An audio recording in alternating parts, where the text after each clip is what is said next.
Je suis comme un homme politique, j'aime les gens. Je suis à l'écoute des Français, comme la NSA.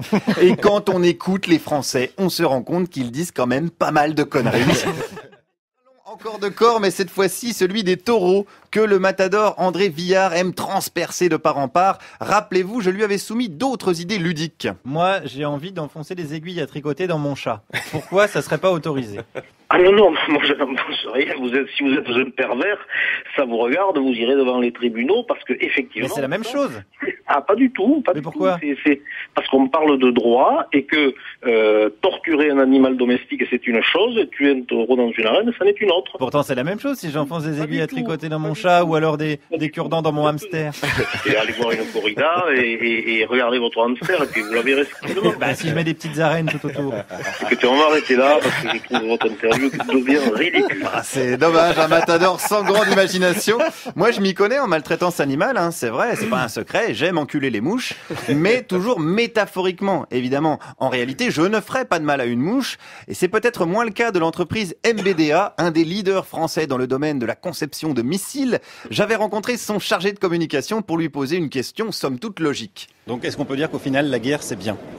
La guerre n'est pas notre fait. Nous sommes un industriel, une entreprise. Nous ne faisons pas la guerre. Oui, mais s'il n'y a pas de guerre, vous faites pas de commerce. Ce sont nos clients qui les utilisent. Nous ne sommes pas utilisateurs. Nous ne sommes que fournisseurs. Vous-même, vous n'utilisez pas de missiles chez vous à titre personnel. C'est une question ridicule. Bon, ridicule également. Ça revient souvent. Ça revient souvent, hein, vous avez vu, il y a quand même une récurrence. Mais un ridicule qui ne tue pas, hein, ce qui explique que je sois en excellente santé, contrairement à celles et à ceux qui rencontrent un missile MBDA. Pour rester dans la thématique de la guerre et du ridicule, restons dans le domaine du génie militaire. Un génie militaire, j'aime bien, c'est un des plus beaux oxymores de la langue française. Témoin cette discussion sympathique avec un gradé, c'était au salon de l'emploi. Et on n'envoie pas les gens se faire tuer. À la guerre, on n'envoie pas les gens se faire tuer? Bah non, le but du jeu c'est de ramener tous ces soldats. Et d'en défoncer quand même en face, non? Hein? Non, on fait des tirs de barrage, des tirs de prévention. On fait la guerre pour pacifier les zones. On fait la guerre pour avoir la paix?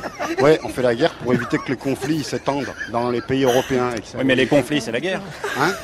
Les conflits, c'est la guerre. Oui, mais comment vous voulez les arrêter si on fait rien? Personne, il faut bien qu'il y ait des soldats pour les arrêter. Mais si on veut pas qu'ils commencent, faudrait pas qu'il y ait de soldats. Il faut bien. Tous les pays qui n'ont pas eu d'armée pour se défendre. Vous prenez des pays, par exemple Israël, ils ont été exterminés parce qu'ils n'avaient pas d'armée. Bah, Israël, ils n'existaient pas avant. C'était une communauté. Donc ils n'avaient pas d'armée, c'est comme ça qu'ils se sont fait tous massacrer. Par exemple, le Costa Rica, ils n'ont pas d'armée. Ils se font pas massacrer. Ouais, c'est... Voilà. Voilà, c'est le feu des questions. C'est pas très joli, non, j'avoue, c'est pas très joli d'embêter un gradé.